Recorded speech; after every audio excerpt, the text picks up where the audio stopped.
Hey everybody, it's gamer number 98 here and welcome back to Let's Play Pokemon Emerald. So last time you already know what happened last time, so why am I repeating myself? Raw! What's going on? I was digging a tunnel without any tools when some goon ordered me out.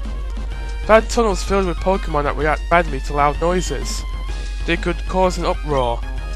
That's why we stopped using heavy equipment for tunneling. I'm worried that the goon will do something stupid and startle the Pokemon into an uproar.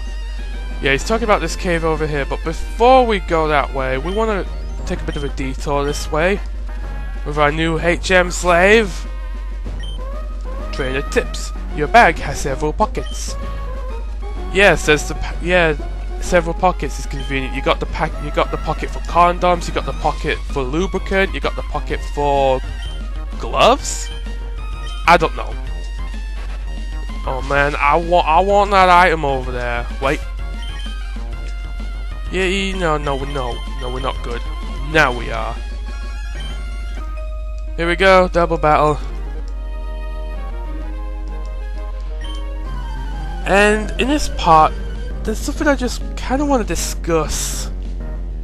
One of those voicing my own opinion things, and I'm just going to say it right now. I actually liked Paper Mario Sticker Star, but not hugely. Paper Mario Sticker Star, it tried to be too different, I think. The whole sticker thing, well, it was an interesting idea, the execution wasn't the best. I mean, even though I liked the game, I can still see it definitely did have a lot of flaws. I mean, I liked the game. I didn't hate it like Ben does. It's just, the big problem with the game was it was just too cryptic at times. And I don't see why it had to be this way. Granted, it's great that a big Nintendo game is finally not holding your hand with things like Super Guide and overabundance of one-ups, but in this game it's kind of ridiculous. So the flaws of the game, well, the story, I really didn't care less for the story. It was just so mediocre for an RPG. Granted, stories aren't important in games, but when the previous Paper Mario games had such a great story, this one was really, really underwhelming. Why would you even be stood there just waiting for a battle? World 3. World 3 sucks. It's not that it's hard, it's just really tedious and really annoying. Also, it's really graphic because, put it this way, when you think about it, the state that the Wiggler is in, it's kind of graphic because he's torn apart and you have to find his body bits. That's just gross.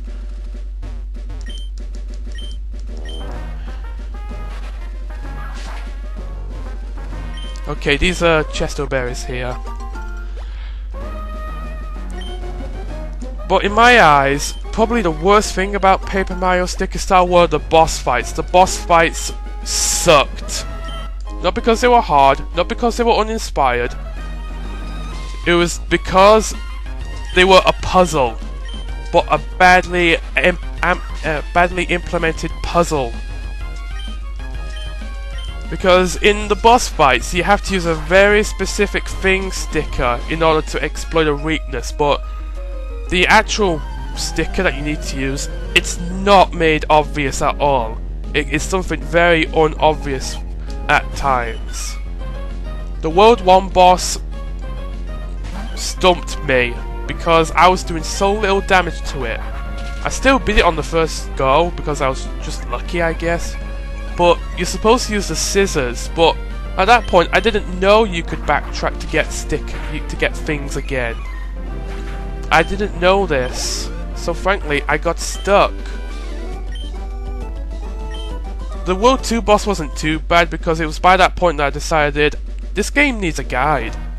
This game, you need to just play a guide if you want the most out of this game, and that's what I did.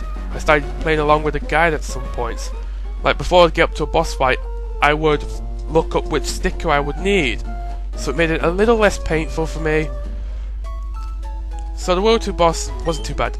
The World 3 boss, however, if you didn't have a guide or you didn't know what to do, that can be the worst one. You're supposed to use the sponge sticker at a very specific time, but how would you have ever have guessed? A sponge of all things. Granted, you do find a sponge in World 3, but how are you supposed to know you will use it against a boss and at a very specific time? That's just bad design.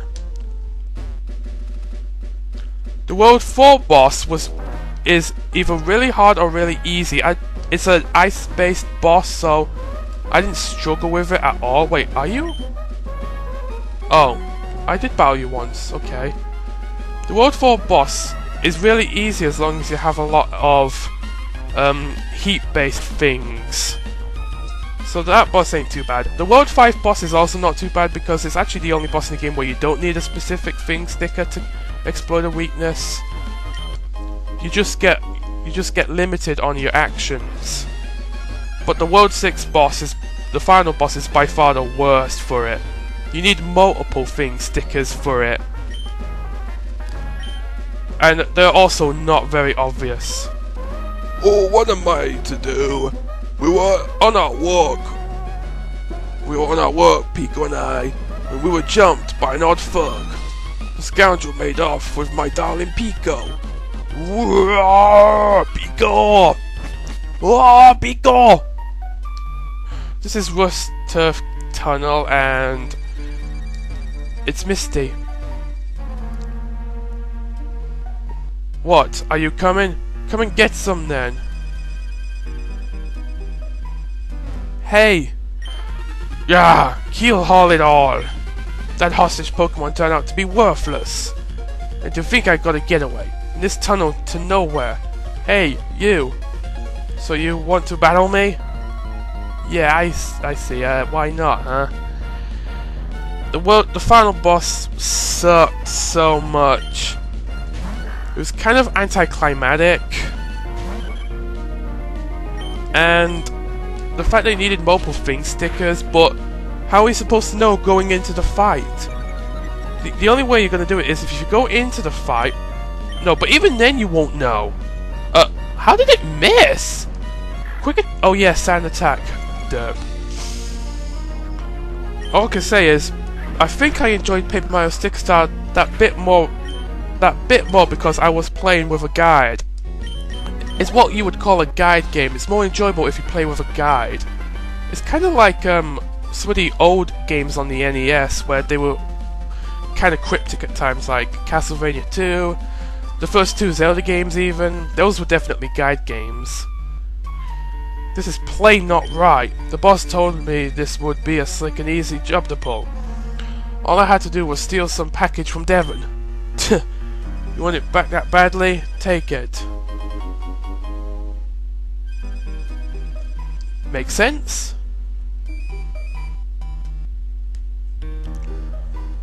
Pico, am I glad that you're safe? Pico owes her life to you. They call me Mr. Briny. And you are? A typewriter. Ah, I sincerely thank you. Now, if there's anything that troubles you, don't hesitate to tell me. You can usually find me in my cottage by the sea near Penelberg Woods. Come, Pico. We should make our way home. So this is Rust Turf Tunnel. It connects to a different town in the Hoenn region, but you can't get to it yet because it's blocked off. But there is a new Pokemon you can catch here. They're very common, so you shouldn't spend too long here. The Pokemon is Whismur, if I can maybe find one.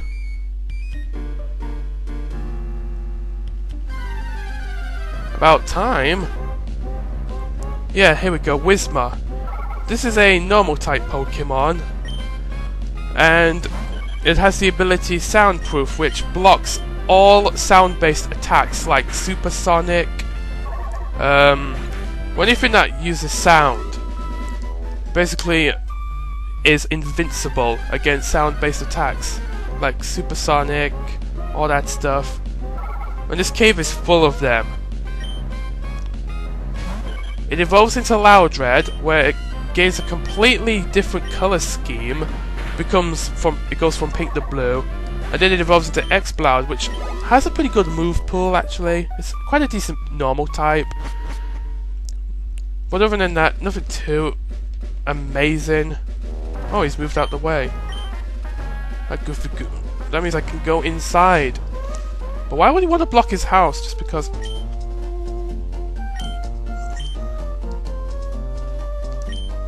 That was Surf Tunnel there at first, it was a huge rock, blah blah blah blah blah. I mean, going back to what I was saying, there are some things about Paper Mario Sticker Star that I do really like. Like, it has the same trademark humor that the Paper Mario games had. It's slightly toned down here. In other words, it's not as good as it is in some past games. And also, the paper effects are definitely some of the best in the series. Like, it definitely is, no, let me rephrase that. The paper effects are the best in the series because it's definitely a lot more manipulative. But in the same sense, it's kind of violent considering that all the characters are paper because they get cut to shreds, they get burnt to ashes. Hey, there's even a bunch of toads that get crumpled into little balls of paper. That must be really painful. You did! You got them back! You really are a great trainer. I know, as my thanks, I'll give you another great ball. Thanks! The other one you gave me, it was worthless. Excuse me, please. Please come with me. This is the Devon Corporation's 3rd floor. Our president's office is on this floor. Anyway, I can't tell you how much I'm grateful for what you've done. By the way, that parcel you got back for us, could I get you to deliver that to the shipyard in Slateport? It would be awful if those robbers tried to take it again. Oh my god, it's me! So, could I count on you to do that for me? Oh, that's right, could you wait here a second?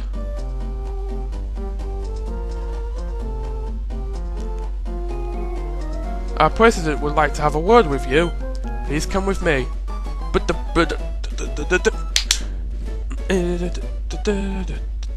Oh, that was quick.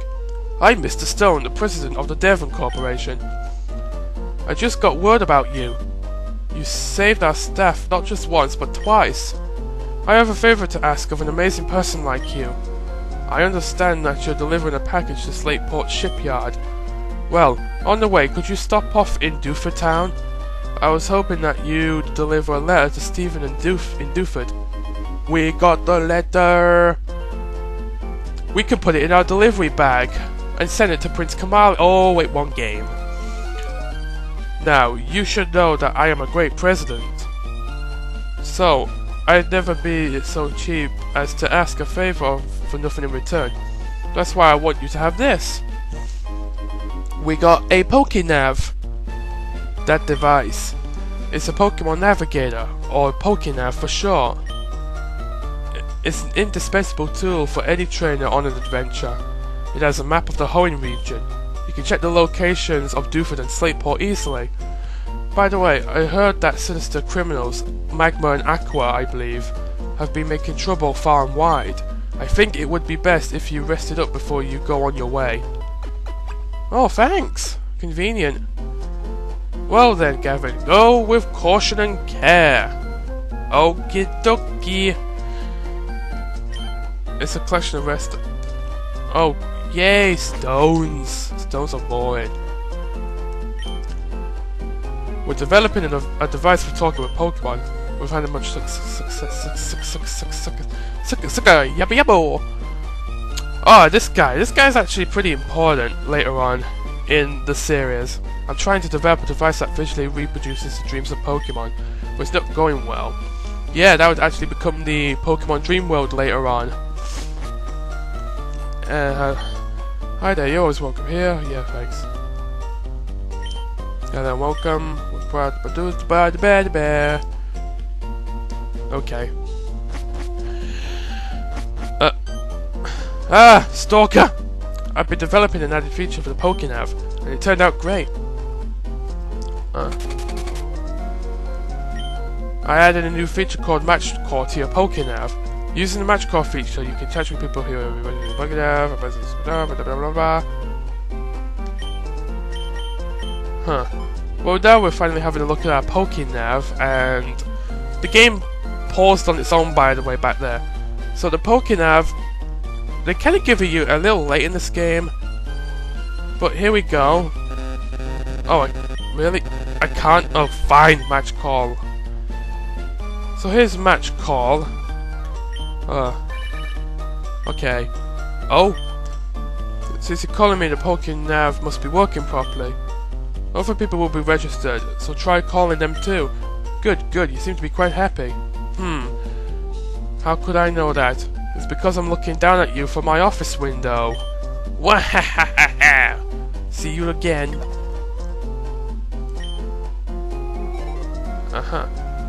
Okay, I'd better get back to work. Please take care.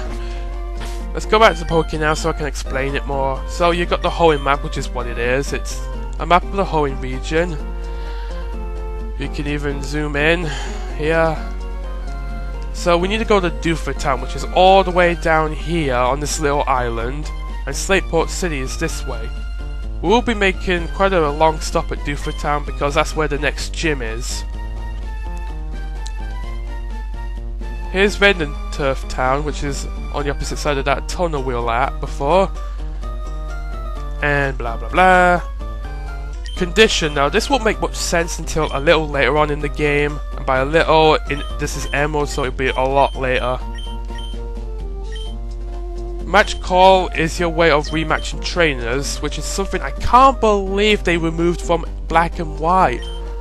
Granted, you do have some good places where you can do level grinding, like the big stadium and small court in Black and White, but those are limited per day. But Black and White 2 had the White Tree Hall and Black City and Black Tower, and they were much better. Exploring here, you never know what. Yeah. Oh, an item. I want that item.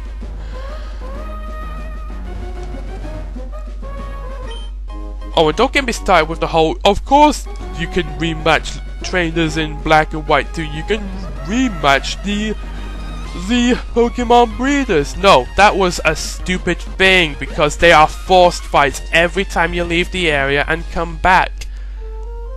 Not only that, but it left a huge exploit in the game because in either big stadium or small court there's a Pokemon breeder that you can battle there at times. And if you leave the area and keep coming back, you can battle that trainer over and over again. Now the catch is, that person always gives you rare candy when you beat them, so you can basically exploit that. So why did they make it so that you could always rematch them? And it's forced. If anything, I think it was just to screw you over during FunFest missions. Anyway, this girl here, remember this girl? I know what you have to do now. It's kind of complicated, but I'll try to explain to the best of I can.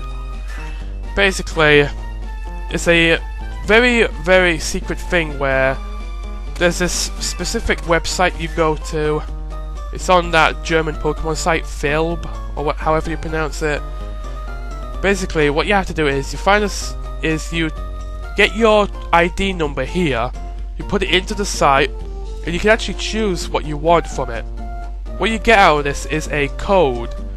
You tell this code to the dad, and this will somehow make her daughter happy, and you get a special top secret wallpaper for your PC box. You can choose what design you want from a list on that site. So you just select your language, your game language. You type in your trainer ID number. You choose which pattern you want, what colours, and then you get a code that just consists of a bunch of letters and numbers. You tell that to the dad here, he'll tell it to the daughter, and that will make her happy, which, when you think about it, makes absolutely no fucking sense. Why would a bunch of letters and numbers make a child happy? Never mind. So whenever we want to go to Doofer Town, oh no, May, no. She's gonna force you into a battle. I know I'm fully healed, but I kind of want to end things off now. So next time on Pokemon Emerald, we're going to go out there to adventure. Subscribers, grab my hand! Adventure! Later.